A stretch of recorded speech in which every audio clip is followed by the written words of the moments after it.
You are allowed to be angry. You are allowed to be disappointed at every form of authority that failed to protect our Guyanese brothers and sisters on board the MV Barima vessel. Nearly 48 hours later, and over 80 passengers still missing.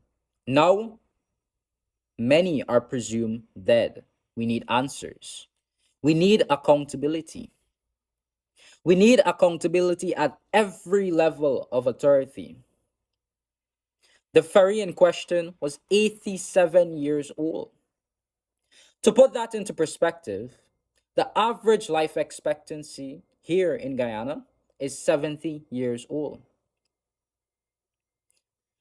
The vessel was older than many of our elderly folk.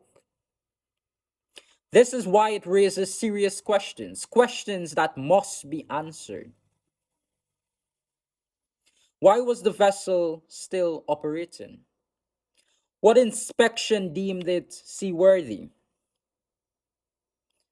One conclusion can be clear, and that is safety in Guyana is treated as an afterthought.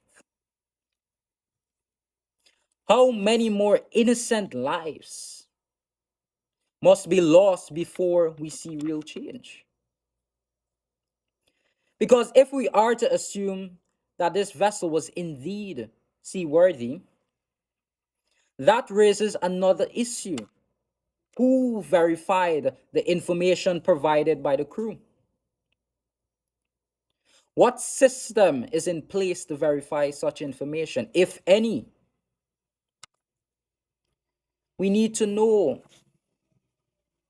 We need to know how often this vessel was loaded beyond its capacity. Not just on the day of the incident, but prior. We need to know how often our Guyanese brothers and sisters were placed in harm's way. Reports suggested that the crew were high on substances, something that seems common among public operators, private minibus operators. It is clear that the system entrusted by the passengers failed.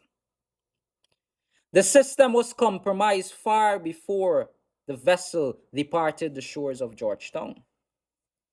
The family deserves answers. The public deserves accountability.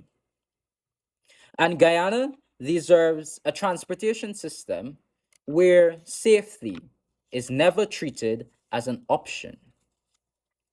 Lastly, we must extend gratitude to the government of Guyana, the opposition of Guyana, the rescue team, and the others for their prompt response.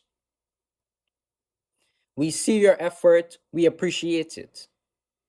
As a country, we must come together not only in times of challenges, but also come together to ensure, to work towards the continued success of this nation. Guyana must be proactive rather than reactive. No family should have to endure a tragedy of such magnitude. This should not have happened.